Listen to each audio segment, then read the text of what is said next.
Visakha steel plant ప్రమాద బాధిత కుటుంబాలను మంత్రి నారా లోకేష్ పరామర్శించారు. ఈ రోజు మంగళవారం ఉదయం కేజీహెచ్ ఆసుపత్రికి చేరుకున్న మంత్రి మార్చురీలో ఎంతమంది ఉన్నారనే దానిపై జాయింట్ కలెక్టర్ విద్యాధరిని అడిగి తెలుసుకున్నారు. ప్రమాదంలో చనిపోయిన 8 మంది బంధువులను పరామర్శించారు. మళ్ళీ పూర్వ వైభవం వస్తుంది విశాఖకి. ఎందుకంటే టెక్నాలజీ చాలా మంచిది. ఆ టైంలో కట్టిన 4 ప్లాంట్లో కానీ ఒకసారి చూస్తే one of the best technology ఉన్న ప్లాంట్ ఇది. అలాంటి పరిస్థితుల్లో ఎందుకు ఇది జరిగిందనే బాధ మా అందరు కలిగింది. నిన్న కరెక్ట్గా 4 గంటల 10 నిమిషాలకి ఇన్సిడెంట్ జరిగిన వెంటనే కలెక్టర్ గారు, సిపి గారికి ఇక్కడ వస్తాం జరిగింది. దాని తర్వాత గౌరవ హోంమంత్రి గారు, ఎంపీ గారు, మా పల్లా శ్రీనివాస్ గారు ఆయన వస్తాం జరిగింది. నిన్న తెలుసుకున్న వెంటనే రాత్రే కుమారస్వామి గారు వచ్చి సుమారుగా పొద్దున్న 2 వరకు మొత్తం చూసి తిరిగి ఆయన వెళ్తాం జరిగింది. వర్మ గారు కూడా ఇక్కడికి వస్తాం జరిగింది. గన్నబాబు గారు వస్తాం జరిగింది. ఎందుకంటే మా అందరు ఎన్డీఏ పైన ఉన్న బాధ్యత కేవలం కుటుంబాలని ఆదుకుంటాం కాదు, కార్మికులకి అండగా నిలబడాలి, కార్మికులకు భరోసా ఇవ్వాలనేది మా అందరి ఉద్దేశం. ఇప్పుడు 8 మంది చనిపోతాం జరిగింది. 6 హాస్పిటల్లో ఉన్నారు. దాంట్లో నిన్న కుమారస్వామి గారు కూడా వచ్చి అదనంగా 25 లక్షల రూపాయలు ఎక్స్గ్రేషియా ఆయన ప్రకటించారు. ఎప్పుడు లేని విధంగా కాంట్రాక్ట్ అయినా ఫుల్ టైం ఎంప్లాయీస్ అయినా వాళ్ళ ఇంట్లో పిల్లలు చదువుకున్న పిల్లలుంటే వాళ్ళకి పర్మనెంట్ ఉద్యోగం ఇస్తామని ఆయన హామీ ఇచ్చారు. వాళ్ళు నివసించాలనుకుంటే ప్లాంట్లోనే ఇల్లు ఉండేదాన్ని కూడా ఆయన ఇస్తా అన్నారు. ఇంతేకాకుండా పర్మనెంట్ ఎంప్లాయీస్కి చాలా స్పష్టంగా ఇంత రావాలనేది ఉంది నిబంధనలు. అది కూడా మేము రివ్యూ చేస్తున్నాం. దాంతోపాటు కాంట్రాక్ట్ ఎంప్లాయీస్ కూడా ఇంత ఇవ్వాలి, యాక్సిడెంట్ జరిగితే ఇంత ఇవ్వాలని చాలా స్పష్టంగా Visakha steel plant rule book లో ఉండడం జరిగింది. మేము ఇక్కడ వచ్చి కేవలం ఏదో చెక్ అందించి లేదానికి రాలేదు. ఆ కుటుంబాలకి శాశ్వతంగా అండగా నిలబడడానికి ఈరోజు ఎన్డీఏ ప్రభుత్వం అడిగేసింది.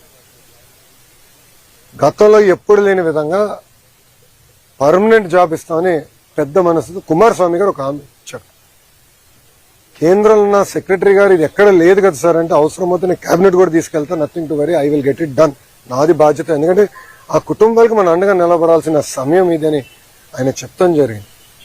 సో ఎక్కడ జరగలేదు. ఇప్పుడే గురువు గారు చెప్పినట్లు పిల్లలు కూడా చదువుకున్నాయి. ఎందుకంటే పాప కార్మికుడికి 3 నెలల బాబు ఉన్నాడు.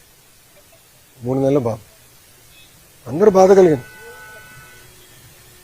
ఒకరు చదివితే రేపు పుట్టినరోజు. సో వాళ్ళందరూ కూడా కుటుంబాలకు అండగా నిలబడాలి. బాధ్యత మా పైన ఉంది. సో నేను కుటుంబాలను కలిసినప్పుడు కూడా చెప్పాను, రూల్స్ ప్రకారం కొంతమందికి ఎక్కువ వస్తుంది, నాకు ఎలాంటి డౌట్ లేదు, ఎంతున్నా అంత ఇవ్వాలి.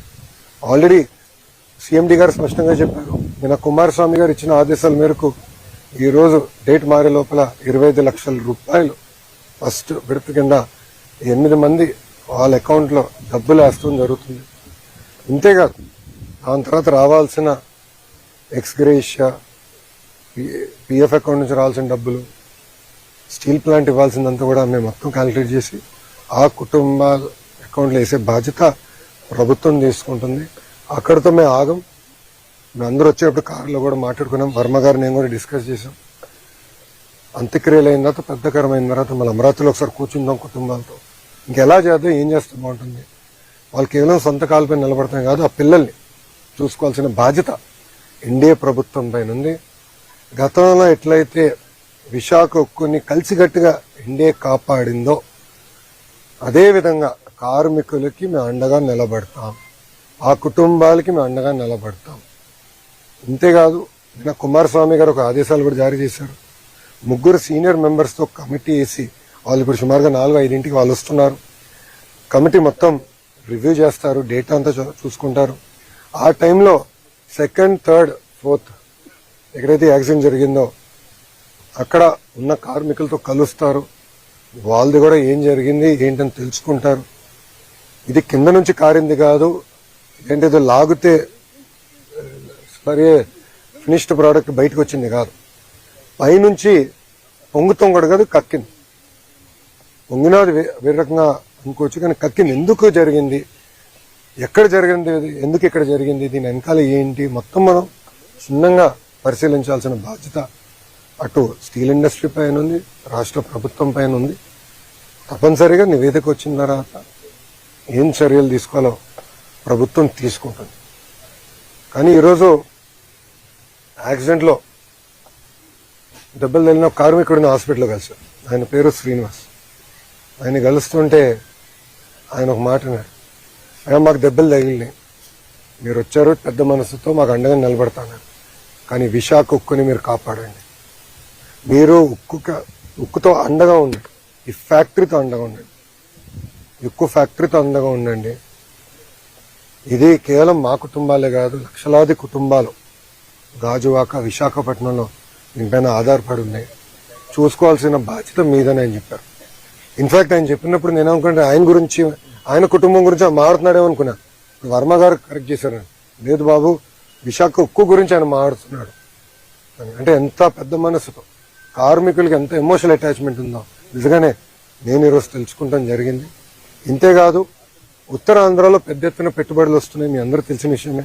డేటా సెంటర్లు అవ్వచ్చు, ఐటీ అవ్వచ్చు, హెవీ ఇండస్ట్రీలు కూడా పెద్ద ఎత్తున మిగతా ఉక్కు ఫ్యాక్టరీలు వస్తున్నాయి. ఇంకా కొన్ని అనౌన్స్మెంట్స్ త్వరలో రాబోతున్నాయి. ఇవన్నీ వచ్చినప్పుడు స్కిల్ డెవలప్మెంట్ అనేది చాలా చాలా అవసరం. ప్రధానమంత్రి గారు కూడా చాలా స్పష్టంగా ఐటీఐస్కి సుమారుగా 60,000 కోట్ల రూపాయలతో స్కిల్ డెవలప్మెంట్కి ప్రత్యేక శ్రద్ధ పెట్టారు, ప్యాకేజ్ ఇచ్చారు.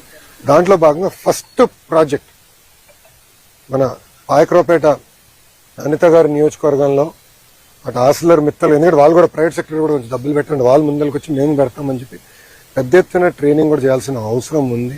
అటు ఫార్మా అవ్వచ్చు, స్టీల్ అవ్వచ్చు, మిగతా మ్యానుఫ్యాక్చరింగ్ సెక్టర్స్ అవ్వచ్చు, ట్రైనింగ్ అనేది చాలా చాలా అవసరం. దాంట్లో ఎలాంటి సందేహం లేదు. ఒక విద్యాశాఖ మార్చులుగా నాపైన బాధ్యత ఉంది, ఎందుకంటే స్కిల్ డెవలప్మెంట్ నా కింద ఉంది. ట్రైనింగ్, రీట్రైనింగ్, నిరంతరం ట్రైనింగ్ చేయాల్సిన బాధ్యత మా పైన ఉంది. అది కూడా ప్రభుత్వం చాలా సీరియస్గా తీసుకుంటుందని ప్రజలందరూ కూడా తెలియజేస్తూ, ఇప్పుడు మీడియా మిత్రులకి ప్రశ్న ఉంటే సమాధానం చెప్పడానికి నేను సిద్ధంగా. కార్మికుల కన్నా తక్కువ ఉన్నారు, కాంట్రాక్ట్ కార్మికులు కూడా తొలగించారు, పర్మనెంట్ కార్మికులు కూడా తొలగించారు, నిర్వహణ లోపం కూడా ఉంది, అందుకే ఈ ప్రమాదం జరిగిందని కార్మిక సంఘాలు ఆరోపిస్తారు. ఇప్పుడు మీరు చూస్తే తక్కువ మంది ఉన్నారు కనుక ఈ ప్రమాదం జరగలేదు. ప్రాసెస్ లో ఎలాంటి ల్యాబ్స్ లేదు, డీవియేషన్ లేదు. ఇది పాట్ నుంచి అది కక్కింది. ఎందుకు కక్కిందంటే తెలియదు. ఇన్ఫాక్ట్ ఎక్కువ మంది దాని కింద ఉంటే చనిపోయే పరిస్థితి, ప్రమాదం ఉండేది. సో ఇది ప్రాసెస్ లోపాలు ఎక్కడ జరగలేదు. నంబర్ 2, లోపల కార్మికులు కూడా కలిసారు, వాళ్ళు కూడా నేను సమాధానం చెప్పాను. ఏమన్నానంటే ఇతర ఫ్యాక్టరీలు, ఎందుకంటే ఇదే టెక్నాలజీ, దీనికన్నా వెనకబడిన టెక్నాలజీలు ఉన్న ఫ్యాక్టరీలు ఉన్నాయి, అదే టైంలో వచ్చినాయి 4-5 స్టీల్ ఫ్యాక్టరీలు భారతదేశానికి. రష్యన్ టెక్నాలజీతో ఏర్పడిన factory, one of the best technology. In fact మనం హైదరాబాద్లో కట్టిన ఇల్లు, ఉండవల్లో ఇప్పుడు అమరావతిలో మేము కట్టే 2 ఇల్లు కూడా విశాఖ స్టీల్ వాడే కడుతున్నాం. ఎందుకంటే క్వాలిటీ బాగుంటుంది, స్ట్రెంత్ బాగుంటుంది, టెక్నాలజీ మంచిదని అందరం బలంగా నమ్ముతూ టెస్ట్ కూడా చూపిస్తుంది. సో అక్కడ ఎంతమంది ఉన్నారు, ఇక్కడ ఎంతమంది ఉన్నారు, కమిటీ మొత్తం క్షుణ్ణంగా పరిశీలిస్తుంది, చేసి తగిన చర్యలు మేము తీసుకుంటాం. ఇది ఇంకోసారి జరగకూడదు అంటే అది ఎందుకు కక్కిందనే తెలుసుకోవాలి. కింద ప్రాసెస్ లోపాలు జరిగితే మీరు అనేది కరెక్ట్, కానీ ఇక్కడ ప్రాసెస్ లోపం జరగదు. కెమికల్ రియాక్షన్ అంతా ముందల స్టేజ్లో జరిగిపోతుంది. ఫైనల్ మెటల్ వచ్చి ఇక్కడ నుంచి ఒక క్యూబ్ గా తయారయ్యి రన్నింగ్ ప్రాసెస్ వెళ్తుంది, దాని తర్వాత ఇంకా మిగతా ప్రోడక్ట్స్ తయారవుతాయి. సో ఇక్కడ ఎలాంటి కంటామినేషన్ జరిగేదానికి, కెమికల్ ప్రాసెస్ లో తప్పు జరిగేదానికి లేదు. కానీ ఎందుకు జరిగింది, ఎలా జరిగింది, ఏమైంది అనేది తెలుసుకోవాల్సిన అవసరం అందరు. అక్కడ పనిచేసిన కార్మికులకు తెలియదు. ఎందుకంటే 30 సంవత్సరాల నుంచి అక్కడనే పనిచేసిన వాళ్ళు అన్నారు, సార్ మొదటిసారి జరుగుతుంది. సెక్షన్ ఇన్ఛార్జ్ 92 నుంచి పనిచేస్తున్నారు, ఆయన ఎప్పుడు చూడలేదు. సో ఎక్స్పర్ట్స్ కే తెలియదు ఇది ఇక్కడ పనిచేసిన కార్మికులకి పర్యవేక్షణలో ఉన్న లీడర్షిప్ కూడా తెలియదు. అందుకే ఎక్స్పర్ట్స్ వస్తున్నారు. ఎక్స్పర్ట్స్ వస్తే వాస్తవాలు తెలుసుకుంటాం, తగిన చర్యలు తీసుకుంటాం. అది అన్న ఒకటి 4 గంటల 10 నిమిషాలకి జరిగింది. ఇక్కడ ఉన్న 8 అంబులెన్సెస్ కూడా ఇమ్మీడియట్ గా వెళ్ళినాయి. వాళ్ళందరినీ ఇమ్మీడియట్ గా తరలిస్తాం జరిగింది. ఇది ఆసుపత్రులకి ఇమ్మీడియట్ గా తరలిస్తాం కూడా జరిగింది. ఇంతేకాకుండా కలెక్టర్ గారు వచ్చారు, సిపి గారు వచ్చారు, హోంమంత్రి గారు వచ్చారు, ఎంపీ గారు వచ్చారు, ఎమ్మెల్యే గారు వచ్చారు, అందరూ వచ్చారు. ఇప్పుడు కుమారస్వామి గారు నేను రాత్రి వచ్చారు సార్. జరిగిన 12 hours కూడా జరగల. 4 గంటల 10 నిమిషాలు జరిగితే ఆయన సుమారుగా 10 కల్ దిగారు. 6 గంటల్లో కుమారస్వామి గారు స్వయంగా వచ్చారు. నేను నిన్న సాయంత్రం వచ్చా రష్యా నుంచి, ఈ రోజు ఉప ముఖ్యమంత్రి గారు వచ్చారు. ఎందుకంటే ఇక్కడ ఒకటండి, ఎక్స్గ్రేషియా ఇచ్చేదానికో ప్రకటించడం కేవలం అదొకటే కాదు మా బాధ్యత. కుటుంబాలను ఆదుకోవాలి.